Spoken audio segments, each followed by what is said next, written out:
Hello. Welcome to Christy's Couch. My name is Christy Lukasiak, and you are hanging out on my couch. Welcome. 'Tis another week. 'Tis another recap of small things that we are doing in my home. Like I said last week when Clara was my guest, Chloe actually came home to visit last week, which Chloe's my 19-year-old, for those of you who aren't in the know. She goes to school out in Malibu, and she came home to surprise all of us for the weekend, but I think it was more for Clara because Clara was really missing her.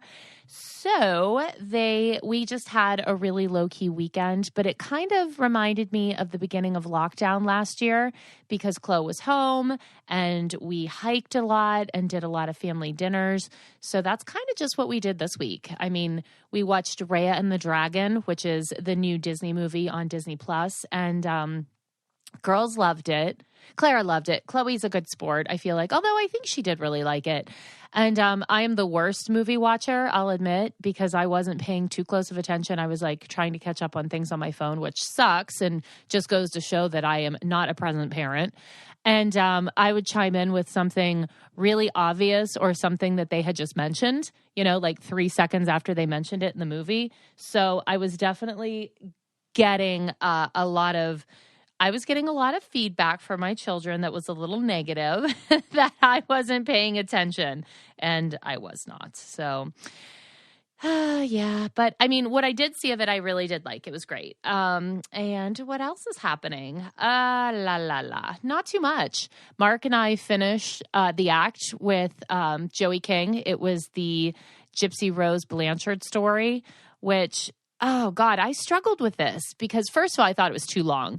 Second of all, I didn't know who I rooted for and who I was against. And I think that's kind of the tragedy of that story because, you hate the mom when you first watch the whole thing, and you definitely feel bad for Gypsy, which, I mean, clearly the mom had Munchausen's by proxy, and she forced her daughter, her little girl, what she was at the time, into a wheelchair and made her pretend that she was, sick across the board. And it was just this whole tragic story.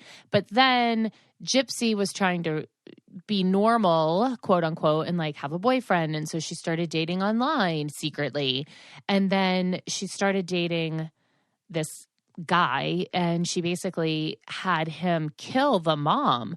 And then they showed flashback scenes, and then you felt obviously empathy towards the mom, but then you felt sorry for the boy who actually killed her because there was just a lot of layers. There was a lot of layers on this. It's very Onion-esque. And it just left you thinking. It was really sad. But the actresses, Joey Lawrence, and then I think it was Patricia Arquette played the mom. They were spectacular. And I think they both were nominated for Emmys for that. So well-deserved.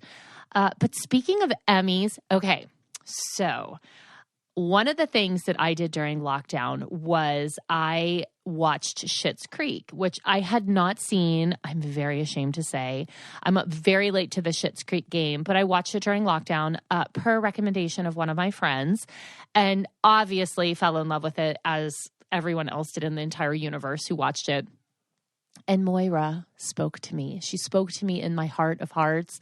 I think Moira is secretly a narcissistic dance mom in her heart, sort of, but in the best, most caring way possible. So I related to her on a lot of levels. But anyway, the spectacular Catherine O'Hara is actually on her way to being only the third actress to win every 5 major acting awards in the same season for the same role.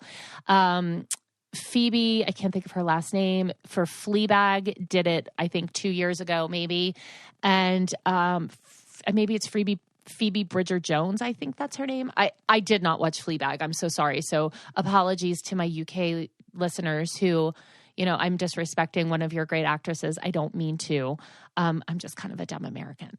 And then I know that Sarah Paulson won it again, very deservedly so, for her role as Marcia Clark in, I think it was called, I just call it the FX O.J. Simpson thing, but I think it was The People versus O.J. Simpson, which Sarah was amazing. And truly, I feel like her wig should have won an award as well, which it could have. I don't know.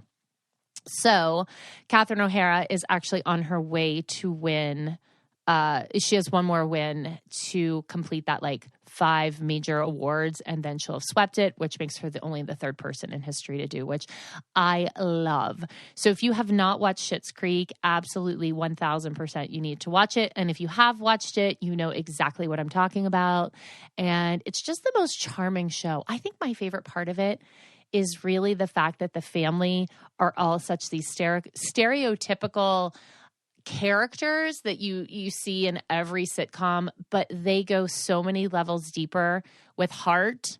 And I love that the family loves each other, because I think that it would be really easy, with all the disagreements and the funny and the snark, to just kind of have that sort of hatred-esque under vibe. And the thing that makes Schitt's Creek so wonderful and lovely is that they love each other under the surface of all of the wisecracks and the sarcasm. So anyway, this is not a Schitt's Creek podcast, but I feel like it just turned into one. So that's kind of where we're at this week. What else? Oh, I'm still watching Pharaoh versus Allen. I mean, I feel like there's only 4 episodes and I've talked about it every week. And then, I also started Ratchet on Netflix, which is really interesting. Again, speaking of, Sarah Paulson's in that, and that's a Ryan Murphy show, which you can totally tell the minute you turn it on, just because of the costuming and the sets and the way it's shot, which again, he also directed OJ. So I feel like he tends to have actresses or actors, or just actors, because we don't differentiate by sex anymore, that he loves, and then he just continues to work with them, which is evidenced by Sarah Paulson being in American Horror Story, OJ, and now Ratchet, and I'm sure I'm missing something else. So really interesting, very gory. If you're squeamish or scared easily, don't watch that. But we started that, and I did enjoy it. And it's the backstory of Nurse Ratched from One Flew Over the Cuckoo's Nest. And she's not endearing. And the other lead is not endearing either. So I don't know who the hero of the story is. Desperately trying to figure that out. Oh, I don't know if I mentioned this, but I did watch I Care a Lot with Rosamund Pike a few weeks ago. That was really good. And that's not a series that you have to get into. It's just a one-off. It's a 2-hour movie on Netflix, which that sounds weird to be it's a movie. It's just a one-off. But it was really, really interesting. Lots of twists and turns, some things you weren't expecting. I have no idea if I've talked about this or not. So if I've already talked about it, please forgive me. If I haven't talked about it, definitely worth checking out. Rosamund Pike plays a psycho bitch better than anyone, which I love. And I think she's extraordinary. And I think she also won the Emmy for that. So yeah, lots of Emmy winners that I've been watching. Sometimes I feel like the most difficult part of eating healthy is really all of the aggravation and energy and prep work that goes into it. I have to go to the grocery store and pick out the vegetables and then bring them home and prepare them and plan out this whole thing. But Green Chef helps to take a lot of that effort and aggravation off of my table, which is why I love it. And Green Chef is the first USDA certified organic meal kit company, so you can enjoy clean ingredients that you know are trusted, seasonally sourced for peak freshness.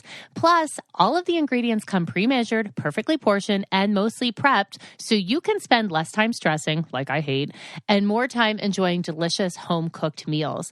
Plus, they make eating well easy and affordable because they have plans to really fit every lifestyle. So whether you're keto, paleo, vegan, vegetarian, or just looking to eat healthier, there's a range of recipes to suit any diet or preference. And they are the first ever keto meal kit company on the market. So it makes sticking to a low carb lifestyle easy, with recipes averaging only 14 net carbs each, which is spectacular. So I know that when I'm making a Green Chef meal for my family, first of all, I know it's going to be good because all of their recipes are surprisingly amazing, because I sometimes will look at ingredients and think oh, I don't like that. But then somehow the flavors all blend together and they always turn out delicious. I have literally never been disappointed. And I love that I don't have this ton of leftover wasted food that I'm just throwing away because it's just sitting there for a few days because they're perfectly portioned for the amount of people that you choose to serve. So if you want to try Green Chef, go to greenchef.com/90couch and use the code 90couch to get $90 off, including free shipping. Again, go to greenchef.com/90couch and use code 90couch to get $90 off, including free shipping. So that's Green Chef. You're going to love it. And it's the #1 meal kit for eating well. Well, now let's get into who our guest is. And she was a cast member of a show that certainly was not Emmy nominated. And that is none other than Dance Moms. I feel like I'm doing a lot of Dance Moms related guests lately, but that's what you guys have been asking for. That's what the requests have been. And I definitely have some really exciting self-help people coming up that I'm really thrilled to have on the schedule. But I do know that you love a Dance Moms moment. And so I thought it would be kind of fun to talk to someone who was not an original on the show, but who had to come into the pack of wolves and acclimate, because it was essentially she was put, or she put herself, however you want to look at it, into our den. And she had to survive. And I was really interested in asking her some questions about what it was like coming in from the outside and trying to navigate our personalities and, our dynamics, and to kind of just get her point of view on things. So I decided to have Kalani's mom, Kira, on the podcast this week. So she was great enough to join me. And I think you're going to be really interested in what she has to say. I feel like Kira was a little low-key quiet on the show at times. And she definitely, she shares some really good intel in this interview, which I think you're going to love. So without further ado, let's get into the interview. Why, hello, Kira. Welcome to Christy's Couch. How are you? Hello, I'm great. How are you? Oh, well, living the dream in Pittsburgh in March. It's just the greatest. You remember those days, right? Oh. How do you miss them? Do you miss them? No, I can't say I do. It is cold here in Arizona today, but at least the sun is out. I know. Well, you kill me on all of your Instagram stories when you're like, oh, it's chilly. It's 55. And I'm like, meanwhile, it's 55. And I have to convince Clara that she can't wear shorts to school. So yeah, and I'm in a parka. Yeah. Well, to be fair, I would be in a parka at 55, but the kids here, everyone's like, that's warm. And I'm like, that's not really warm. So maybe in my heart of hearts, I'm secretly an Arizona girl, because I would really like 95-degree heat at all times. That's kind of the dream for me. Yeah, so I shouldn't tell you that it's supposed to be 90 here on Friday. So do you ever close your pool? No. It's open year round? Yep. We do heat it, though. It's 90 degrees right now. Yeah. So it's literally steaming. Yes. But we use it year round. Yeah, I would heat my pool. I keep my pool at 86 in the summer here, so I won't get in it if it's any cooler than 86, which I know. I get a lot of pushback from my husband because he's like, oh, I can see dollar signs steaming into the air. And I'm like, well, I don't care. I open my pool for 3 months a year. Let the dollar signs steam, because I'm not getting in a cold pool. So I totally get it. All right. Well, what is anything new and exciting happening with you and all of your lovely kids? Any quick updates before we chat? Although I guess I could do that at the end. But anything major happening? I know Kalani has something big that's like a big life event happening. She does. She's making her first real big girl purchase, I guess you could call that. It. And what is she buying? She's buying a condo. That's so here in exciting. Arizona. Oh my gosh. So so she was just like, this is it. Cause I know she was living in LA for a while. And so she just was like, oh, I want to come back and buy. I don't even know what real estate is like in Arizona. I'm assuming less expensive than LA. But good for her. What's her condo like? Do you love it? Oh, it's gorgeous. I'm It is sure. beautiful. It was built in, I believe it was like 2015. So it's new. Or Yeah. 16. Yeah. Pretty So new. it's fairly new. And, there's a lot of ball players that live there.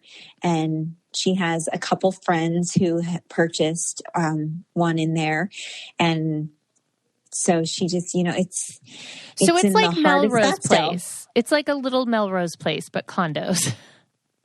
Yeah, it's definitely not like what you would ever think of as a condo living life. Like this place is like, it's kind of retro-ish.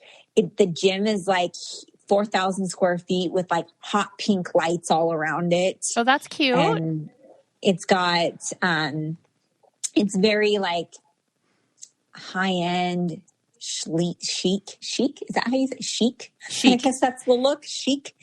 It's gorgeous. Oh, I think it's like so exciting.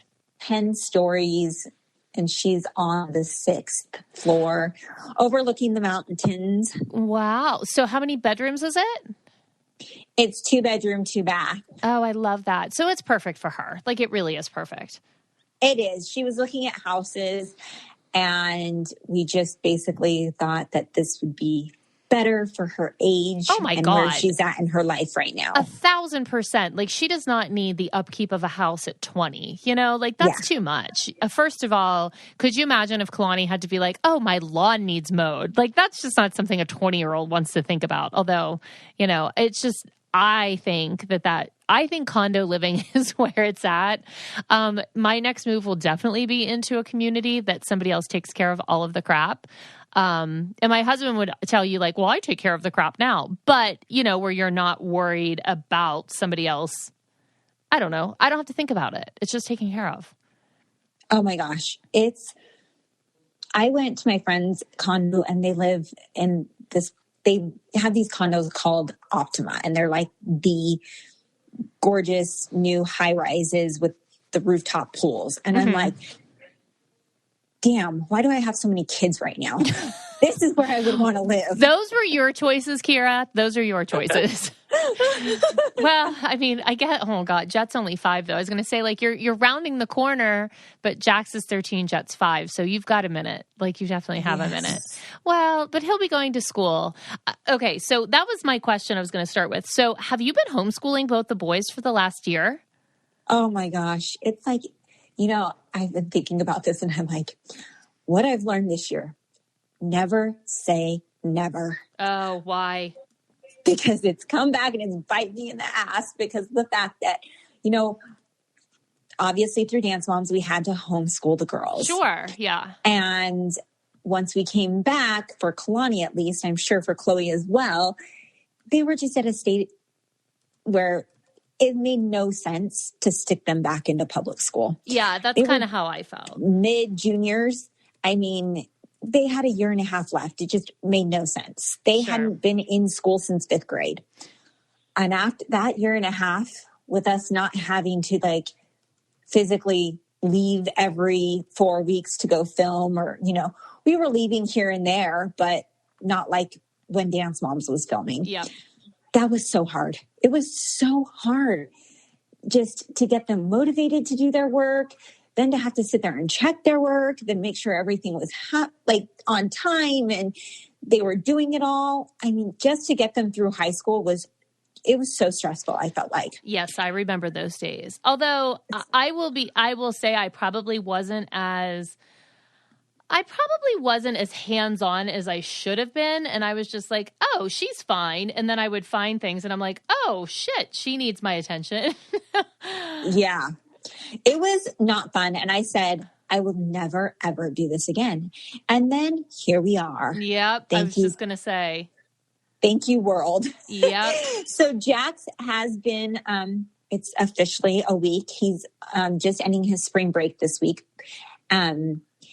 We did go back to school in Arizona. However, he went back at half a day. So here in Arizona and Jax's school district, some other schools in Arizona did go back full day and everything.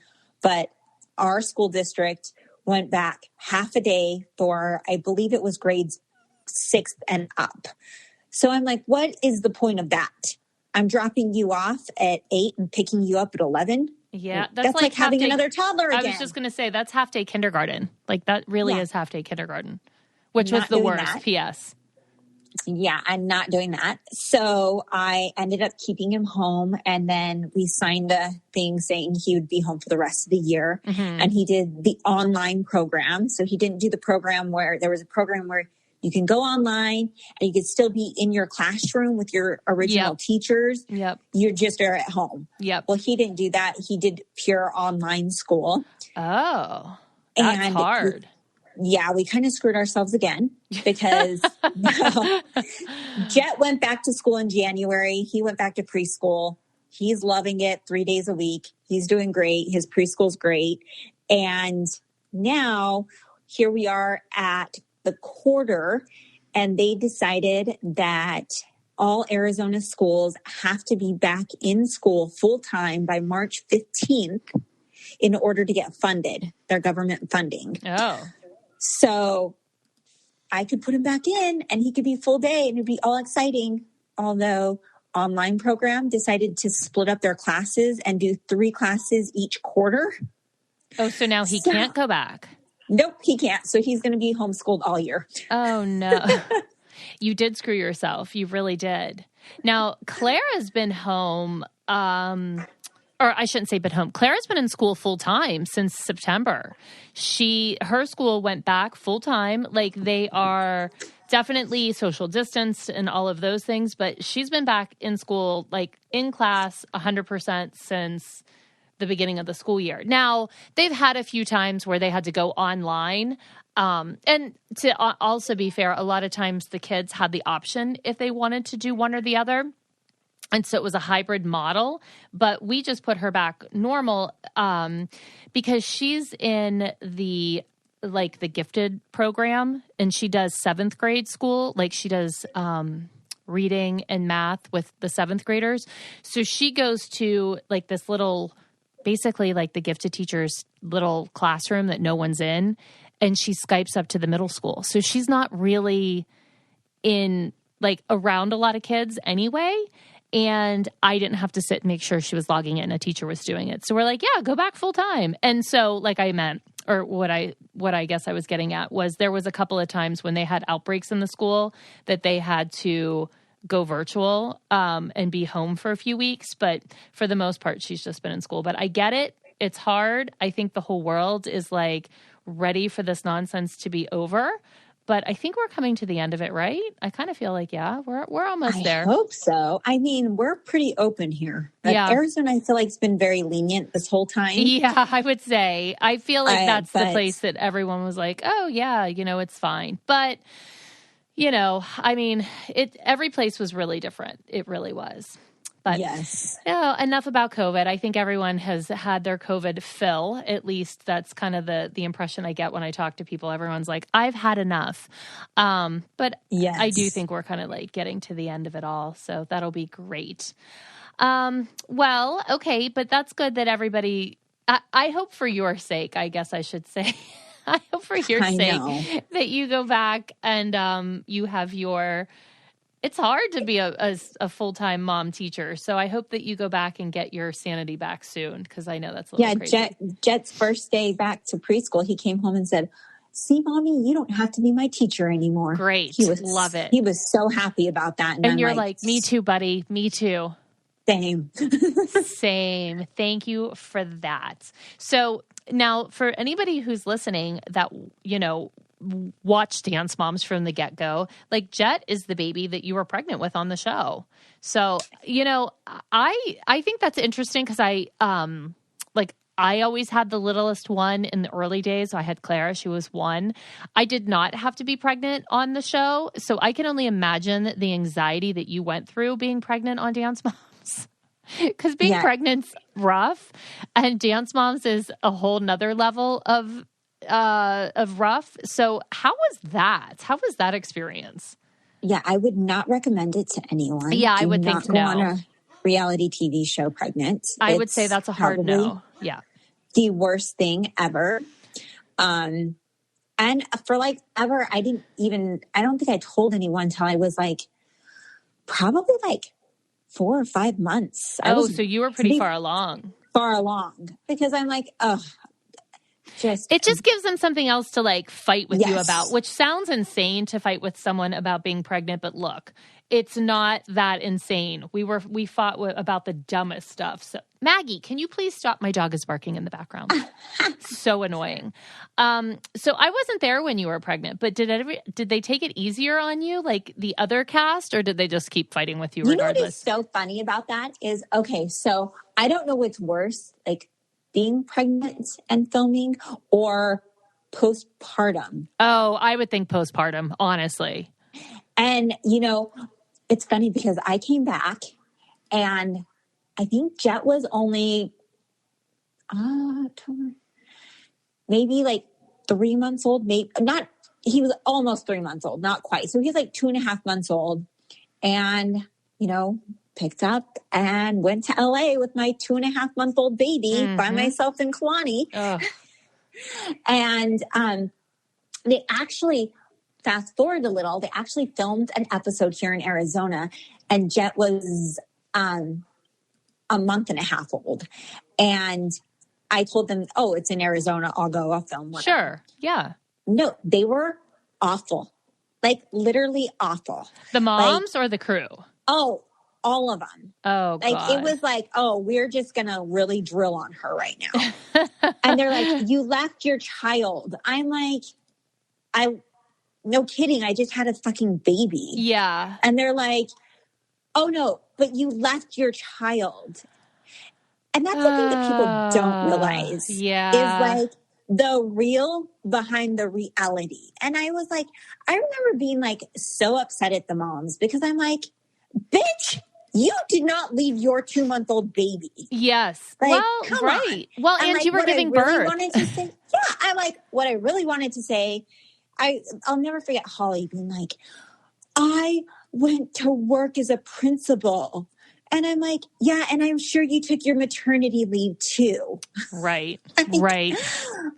I'm getting nothing.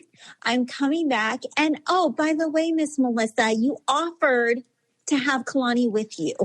Oh, see, I wasn't there during any of that, so I don't know. So Melissa offered to have Kalani, and then it was turned against you that you left Kalani?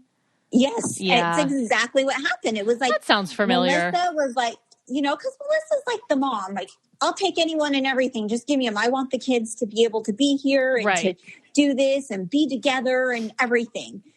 And so we made a decision that... okay, Kalani could go with you. Melissa was fine with that decision. She was all about it. And then it was like, when I come back on the show, she's suddenly not, and I abandoned my child and all of the, and Kalani did end up getting an injury during it. Of course, because that's the way life works. Sucks. But it's like, okay, well, I'm like, well, send her fucking ass home then. Like, not a big deal. And they just made like they turned my pregnancy into like this huge drama of me abandoning my child. Got it. Well, I mean, look, I hear this story and there's nothing about that surprises me. Nothing. Like, I'm like, oh, well, yeah, duh. Like, of course that's what happened. But people hearing that, they're probably like, oh my God. Like, of course your pregnancy is going to be turned against you. Like, they were probably thinking like, oh my God, like this is juicy because that's something that we didn't beat to death every week. It was something new to be dramatic about. Right. And so of course it would make you look like a bad mom. Of course. Like, wasn't that the goal every week to like, who could be the worst mom? Like, I mean, that was, and it was like, what could we do to make somebody look so bad? Oh, that's terrible. And I can tell you, and I have no idea what your experience was like, but I can tell you with both of my girls, I absolutely 1,000% suffered with postpartum depression. 100%. I didn't know it then, but I can tell you now, knowing, like in retrospect, I look back and I'm like, oh my God, I had every sign imaginable. So I'm sure, even if you didn't necessarily have quote unquote postpartum depression, it's hard to have a baby and like the hormones and just the way you feel. And I'm sure that you probably felt torn because Kalani's there doing one thing. You have a baby. You also have another child in there that you're trying to get used to, like having a blended family and just everybody acclimating and being okay. And you being like that point person to make sure everyone's okay. And then you have the shit of being tortured that you made the wrong choice. I'm like, here I am trying to do everything possible. I mean, I pulled my 2-month-old baby, this is David's first kid. And I'm like, oh, peace out. We have to head to LA because I need to work. And it was like, oh, I didn't even think about him not being with David. Oh yeah, that's hard. So it's like everything against me. And then it was like, oh, and now I have all of you. Awesome. So I get to be the highlight of your drama. Yep. Well, okay. So that's interesting that you brought that up because I wasn't thinking about that with David and his firstborn. Of course, like that's such an important time. Like babies are doing everything new and it's exciting and he didn't have any other children to like compare. So totally understand that because I relate it to that first summer when we went on the road for nationals, like over and over and over again. I had to take Clara with me because I said, I can't leave she was 1. I said, I can't leave my 1-year-old at home. And so I packed her and Chloe up, and Chloe had just turned 10 because the show started filming when she was 9. So she had just turned 10. We went on the road and Mark didn't see us for months, like at all.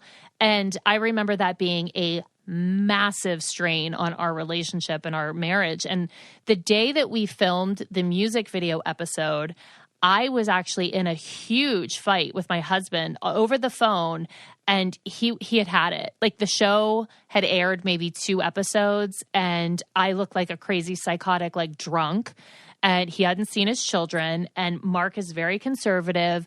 And I said, I don't know if I can come home tomorrow. I don't know if they're holding me longer. And he literally said, if you don't get on a plane with my kids, I'm filing for divorce. And I was like, I don't know what to do. And so, I mean, it was a heated fight. It was fine. We didn't end up, it wasn't like a big threat, but he had it, and like, I get it. People are pushed to the end. And, I don't know, you say crazy things and you feel emotional. So I never thought about David with a new baby. And of course, were you in the situation like I was that you had a babysitter or a nanny during the day, but then you would come home and be exhausted after filming for 12 hours and the nanny would let the baby sleep the whole day and they'd leave. And then you would have like a baby who was bouncing off the walls and you're like, oh my God, I just need 10 minutes. Oh yeah. We were filming all day. Then we'd come home and he would, he was ready to go. Yeah. And that happens you're to me like all emotionally the drained. time. Yeah. Cause my nanny was a couple of the summers that Clara was with us. My nanny was friends with all the crew. And so they would go out all night. So she would be like, look, I love her and no disrespect to her because she really is a great girl, but she would be hungover in the day and taking care of Clara and she would want a nap. And then she'd go out at night and I was like, God damn it. Because I'm sitting here with a baby and Clara was like 2 and 3 at that time. So those are hard, those are hard years. Yes. Yes. So we're the only 2 that had the little ones. And here's kind of like a little behind the scenes intel. And I'm going to say this, and I know I'm going to get pushed back or everybody's going to like flip out and say, that's not true. But the way I remember it is when the show was first cast, Maddie was cast and Melissa just said, well, Mackenzie absolutely has to do this because I'm not leaving her at home. And so they kind of just like added Mackenzie to the mix because then we had Vivi who was little. And then they were like, oh, Kenzie can just dance with Vivi. So Melissa, and again, Mackenzie ended up being such an important part of Dance Mom. So I'm not taking that away from her. So let's be very clear. But it wasn't a situation that was like Maddie and Mackenzie, like it was Brooke and Paige. It was Maddie's on it. Melissa's like, yeah, no, I'm not leaving Ken. So then she didn't have to leave anybody at home, but I left somebody at home. I mean, I did bring Clara on the weekend, on the summer, but Holly had her boys that she had to leave. Kelly had her son. Later, Jill had her older girls. So, but we're the only 2 who had the littler ones, I guess is my point, which was hard, like very, very hard. It was exhausting. Yes, very much so. It was, I mean, that was a challenge in itself. Yep. It was exhausting. Like there's no other word for it except that I was just really tired all the time. I was just like, oh God. It was tiring. So interesting. Didn't know that. Well, okay, so let's take it back to the early days of you coming on the show because, like, truly, I should kind of hate you because, like, your appearance was really the catalyst for Kelly leaving the show. But I also know that there was a whole lot more going on under the surface of that. And so it wouldn't be like, had you not shown up that day, like, I don't think Kelly would have left that day, but I don't think that she nor I would have been around much longer just because the show had got to such a bad place for both of us with the dance teacher. So I don't hold that against you. Not that you were worried. You're like, I don't fucking care. But I'm just saying, I don't sit there and think like you ruined Dance Moms. I mean, it was what it was. But okay, so tell us or tell the listeners like how that all played out with you coming on for the duet that, and I'm using air quotes, the duet that broke Dance Moms, like, and you becoming part of the team. And then I have a follow-up question. You know, honestly, like, I don't even know. I had no idea what we were in for. None. Like, shocker. No one knows what they're getting in for, or no one knows what they're getting into when they first come on. I think everyone's like, oh, they're on TV. And then you get there and you're like, this really sucks. Well, it was like, so I honestly didn't even watch, like, honest story here. I did not watch Dance Moms. But I'm sure you knew the show. What it was because, and the only reason what I knew about it was because you guys filmed your first episode here in Arizona. We did. Yes, we absolutely did. And that is the only reason why. And I remember we were at that competition and we were like, who the hell are these people? Right. Like, oh my God, who is this person? Who's this? Like, well, and just so you know, we felt that way. Like, we weren't like, hey, we have arrived. We were very, I can speak for myself. I was very self-conscious about it because I kept saying like, oh, these people are going to think we're insane. And like, oh my God, we're here and everyone's staring at it. Like, I was aware of that. I knew that. Me personally, I can't speak for everyone, but definitely wasn't like, here we are, everyone move. I was like, no, this is a dance competition. These people have paid money to be here. You know, this is important. Like, I understood that. So I'm not saying that I'm a great human, but I did respect that because I respected the whole dance competition world. Right. And you know, Arizona is like the super hotbed. competitive. Yeah, for sure. They produce some amazing dancers. For sure. So when we see, we're like, and not only that, but like, I mean, we're over the top here. We travel, we go places, like we compete everywhere. Mm-hmm. So it was like, who are these people? I've never seen them anywhere. Right. You know? And it was just kind of like really weird.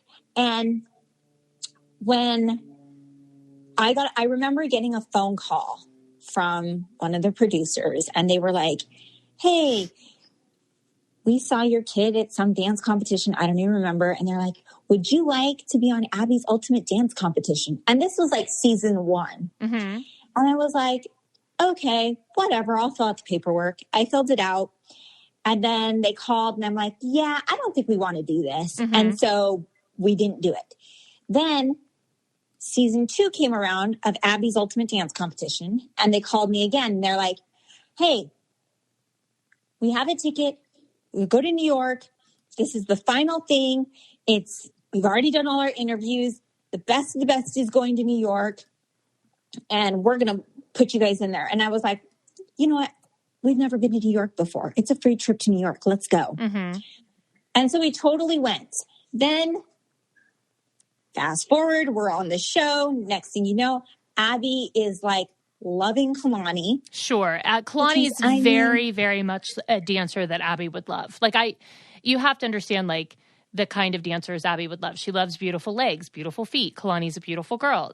She's like such a quintessential Abby dancer, of course. And everybody knew on Abby's Ultimate that Abby loved her. Mm-hmm. Kalani could do no wrong. Abby loved her. Well, that's what brought ultimately up the duet because then Maddie and Mackenzie and maybe Kendall, I can't remember if Kendall was there or not. They showed up on set one day for Abby's Ultimate. No, Kendall wasn't there. Let me tell you a sort of side story about that. So, did Maddie dance?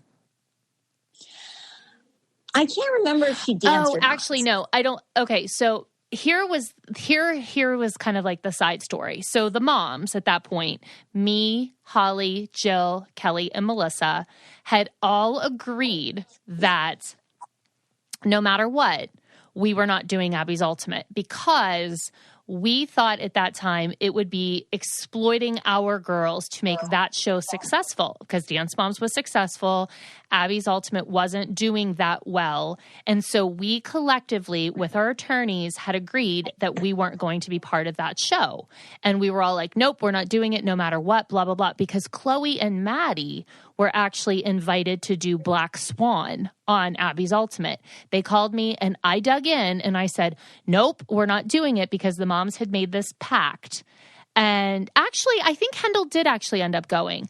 And so then, lo and behold, Melissa went because as soon as she was asked, she was like, sure, I'll send my girls. And I was like, wait a minute, you just said no. And she sent her girls because then it wouldn't make Abby upset and that would continue to like put her on the good side. And I think Jill actually did end up sending Kendall because I remember being on the phone with all of them arguing, saying like, we agreed that we weren't sending our kids. And I had already said no and like pushed back and everything. And, you know, of course, like Kelly and Holly were supportive because I stuck to the agreement. But then those two went. And then that was just kind of the first step in really making things difficult for myself and Chloe. But I stuck to it. And so that's kind of the sidebar that people don't know. Chloe was supposed to do Black Swan on AUDC with Maddie. Yeah, so I remember they showed up, the girls hung out, they had lots of fun together. Sure, they always do. They're kids. Yeah, yes. And then next thing you know, Abby was like, you're going to be coming on Dance Moms. You're going to be coming on Dance Moms. But we just had we couldn't do anything until AUDC aired. And then that was like the big thing. And I mean, I didn't talk a lot because I just couldn't. Because I'm like, I have such a hard time when it's like, I'm like, this is not real. This isn't for real. Like, this is like fake drama. And I can't handle fake drama. You mean and that's AUDC was fake drama? Yes, AUDC was like I'm like, really? You're really arguing over this? And the moms were just, it's different than Dance Moms because they wanted ultimately to get to Dance Moms. Like these people who were on AUDC were diehard Dance Mom fans, just like the revolving door that we talk about all the time. Mm-hmm. So they wanted that prize money. I don't even know if they really got the prize money, and they wanted to get to Dance Moms. That was it. They didn't care about anything else. And they were like, they would do anything to do it. And so after that, we went and Kalani went to, I believe she went to Pittsburgh that summer and went to the camp. And then after that, Abby flew her out to Pittsburgh.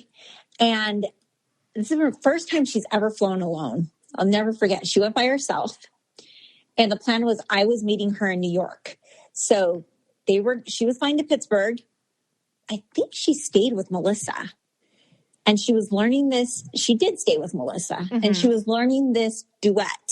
Mm-hmm. And then they were competing at Jump. The competition. Well, they were competing at Jump in Pittsburgh. Oh, yeah. They were competing at Jump. Yeah. You know what? Actually, I don't even know that it was the plan for her to go to dance. Yes, it was, because I had already booked a ticket to go to New York. So they competed it at Jump, and that's what everyone thought that they were doing it for. Mm-hmm.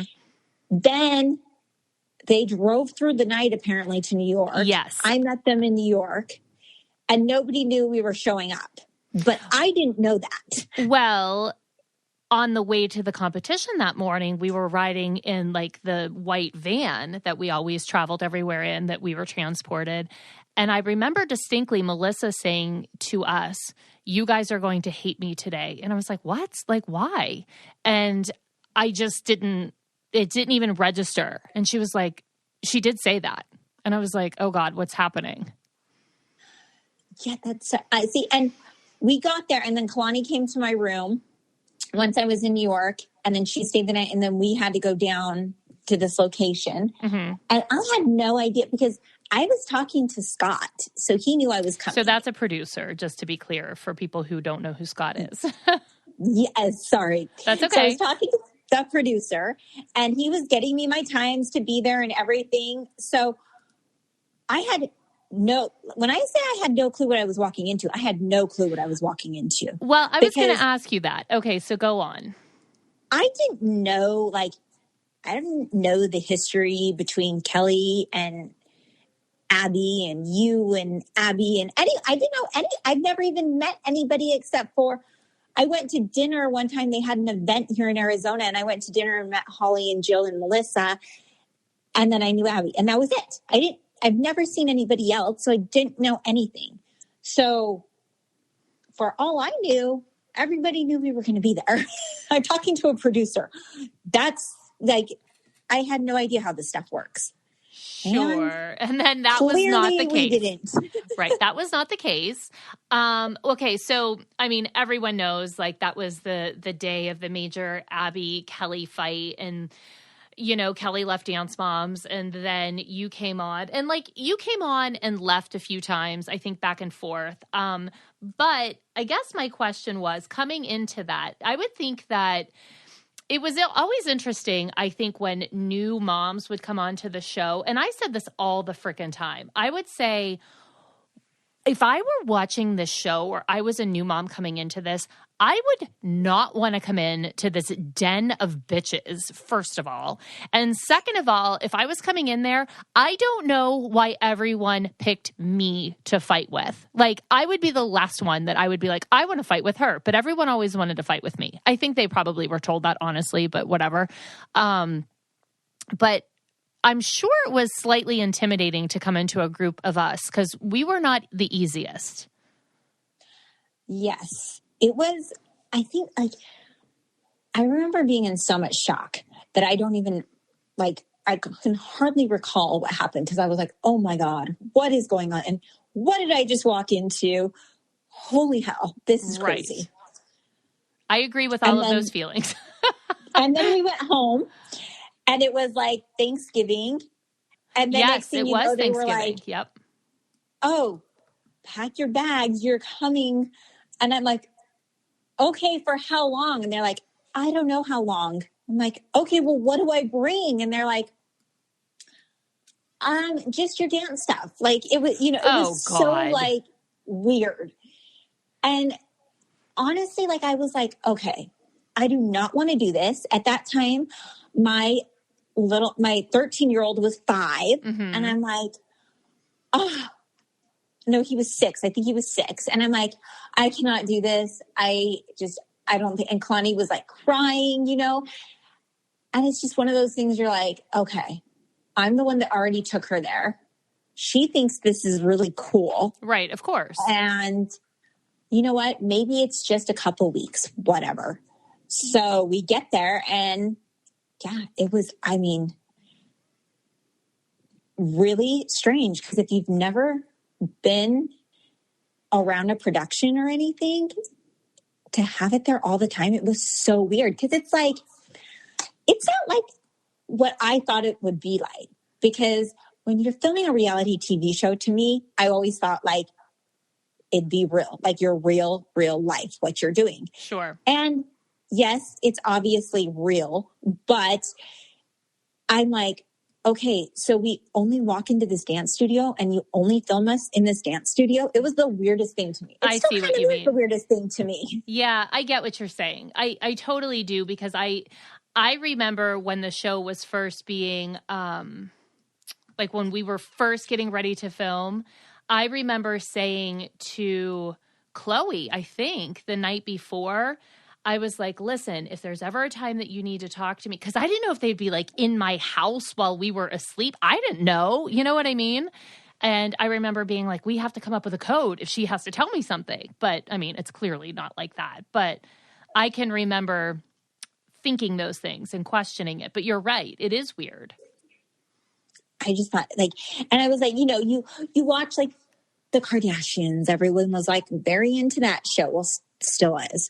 But I'm like, oh, okay, see, they like follow their lives and like what they do and where they're going and what they're driving. And well, to be fair, the Kardashians are actually also producers on that show. So they're like, look, we want to take a trip to Bora Bora, so let's go. Like they're not at the mercy of whatever people are telling them they have to do, to be fair. Yeah, we were on the, I don't know, poor people's budget. It was like insane to me. Yes. I love when people are always like, you're so rich from being on TV. I'm like, massive show, and we can't even afford to fly nonstop. We have to go like 10 different stops. Yes. I love when people are always very, like I tell people, I'm like, oh no, we were at a motel at that city. I was like, I was terrified that because I had a door to the outside and the doorknob didn't work. So I had to like deadbolt it with a chair. And I was like, no, we did not live a glamorous life. I assure you, do not be illusioned by what you see on television. Promise. Yeah. Far from it. Yeah. It was always very, I thought that was always funny. I was like, no, this isn't what you think. Yeah. That's funny. Okay. So I have like 2 more questions and then I have to wrap it up. So were you intimidated by the moms or not really? You know, I have a really like stern, I guess, personality. So I was not intimidated by the moms. Okay. Fair. In that manner. I was just like, I think I was more like, shocked. Like, are you for real? Okay. Because I just couldn't I couldn't get, and again, this is like me like originally walking in, not knowing anything about filming, TV, cameras, and production company, anything. Yeah. Just blindsided walking in. I'm just like, you're really fighting about this. Okay, got it. That makes sense. But I mean, also, we had been friends or known each other for years and years and years before Dance Mom. So we were all still pissed about stuff that had happened 10 years ago, to be fair. Yes. And that, you know, obviously I would not be aware of. Right, of course. Once I started learning more and more and more, it was interesting to say the least. I bet. Because then you're like starting to put 2 and 2 together because, you know, we all kind of, you know, play everything out in our own minds. Sure. And then it was kind of like, oh, I get this. Okay. Right. I see this. And what was the biggest surprise that I think that you figured out that you had a different perception of? Is there anything that stands out? I mean, if not, it's not a big deal. I'm just curious. I would say like the relationship between Abby and Melissa. Mm-hmm. And then how like that just drastically changed. Okay. Very fair. That was you were there during all of that. I was not. So as that all went down, I was not there. But okay. So you were... See, I was there when it went down, but I was not there when, you know, Abby was about to lose her studio and Melissa was helping her and working the front desk and all like so just my putting it 2 and 2 together, it's like crazy, the drastic change. And I think that was probably the biggest. And I could never figure out where Jill came in. Well, because to be fair, she was cast on the show. Like she came to the show to be on TV, which I know she gets upset when I say that, but like she had been in Pittsburgh all of those years and didn't go to that studio until there was a show there. So it was like she didn't have that same history. Right. And I was always confused by that because her older daughter danced at the studio. Yeah, but she came when Jill came. Like she had not danced there the whole time. So that with the candy apples and Kathy and all, I was always very confused there. Right. Okay, that's fair. That's totally fair. And then I never knew Kelly, so I never... No, you didn't, because Kelly left when you came, so True. You didn't know Kelly. Okay. Well, I definitely think that this would absolutely, I think our interview needs to be 2 parts because we've already exceeded our time and we've just covered day 1. We didn't get into all of the nonsense. So I'm sure that we can have you back and we can talk more because I bet everyone would love to hear more from you because again, we're now out there finally telling sort of more our side of things and people are always so shocked to hear what was going on behind the scenes because everyone's still rewatching the show. I can't believe how many people still rewatch the show. But oh my gosh, it's crazy. It is crazy. But, it's also kind of fun because here you are in quarantine times and people are rewatching the show and you're like, seriously? So I don't know. It's just fun, but I would definitely love to have you back because you were so fun to chat with. So thank you so much for coming and visiting with us.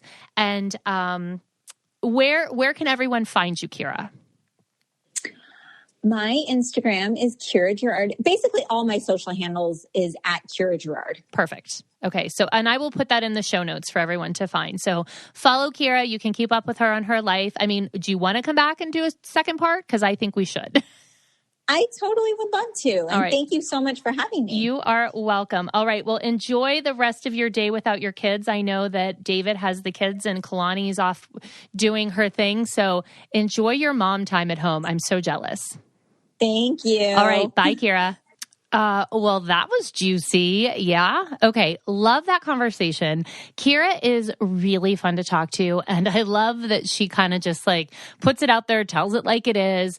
And I didn't obviously spend as much time with Kira as I did with other moms on the show. However, when you sit there and you meet new people all the time, you quickly know who's going to be which way when you're working with them. And, I just like that she kind of doesn't hold back and tells you some of the real dirt behind the scenes, which I kind of feel like you like, right? Well, just very quickly before we get into the Q&A, remember, if you like this podcast, please jump into the rate, review, and subscribe area. Click on 5 stars. Just give it a quick review. It takes 13 milliseconds if you like it. I mean, honestly. But really, it takes so little time and it helps me so much. If you feel like dropping a review, great. But just that 5-star rating really does help. And maybe, just maybe, I will put together a giveaway coming up soon if you do leave a review or a rating. Yeah, just a little incentive. But, and also, I would love to know if you guys want to hear more, if you want Kira to come back. I feel like we just scratched the surface of all of the things we could talk about. And we definitely could go a little deeper. So maybe I'll talk to her about coming back on. That would be fun. And what would really be fun is if we kind of I don't know, maybe watched a reality show that was airing and kind of gave you our behind the scenes info or perception or perspective of what we think is going on with the crew. I know I do that with The Bachelorette in the summer and everyone loves that. So I don't know, maybe that's something fun we could do. All right. Well, now we are getting into the section of the podcast where I dole out my life-changing advice for everyone listening. And just because it's the time of year where I feel like a lot of my college seniors are starting to realize that the end of their formal education is approaching. It's not quite like the time where you have senioritis, because it's not warm and you're not out drinking and in the front yards and all of those fun things that you do when the weather breaks. But I think you're kind of knocking on the door of realizing that things are wrapping up and life is coming at you. And I've talked to quite a few sororities, obviously, this year, and I have really exciting plans for some other talks and presentations that I'm going to do next year.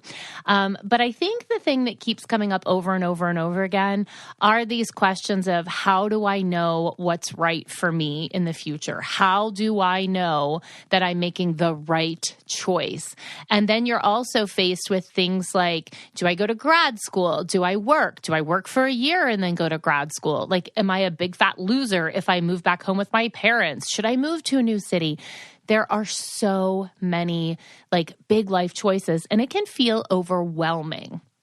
So Instead of just answering a Dear Christy question or a Christy's Couch question, I thought I would just kind of speak to this, broadly, because I do think a lot of people are experiencing right now. And listen, if you're not a college senior, if you're just somebody who's listening and you might be a little bit older, or even if you're a little bit younger, I think this advice applies across the board.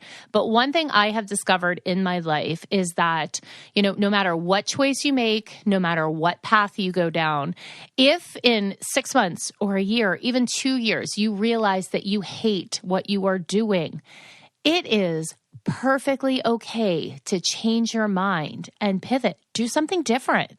It does not mean that you failed or you wasted your time or that you are an epic, dumpster fire of a human. It just means that life might look a little different than you expected it. And I, for one, have not been afraid to pivot in my life and try new things. And I feel like you always take something away from whatever you left, and it comes back to serve you later in life. So nothing is really a waste. Everything always serves its purpose.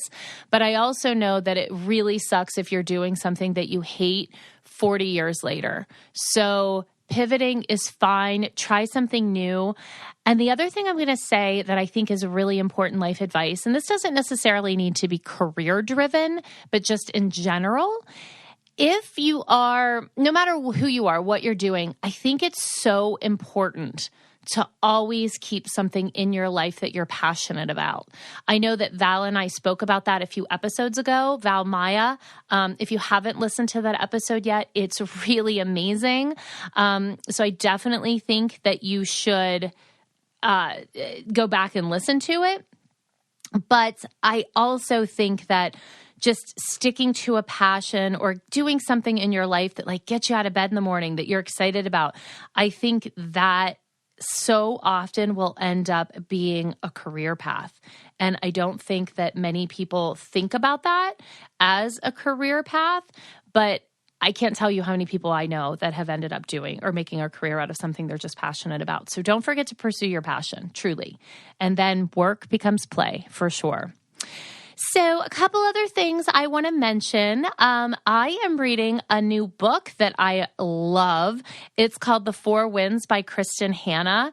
Absolutely cannot recommend it enough. I've been in the market for a good book. So it is, I think it's like a number one bestseller right now on every bookstore platform, blah, blah, blah, any, Kindle, whatever, however you consume your books. I know it's been a big bestseller.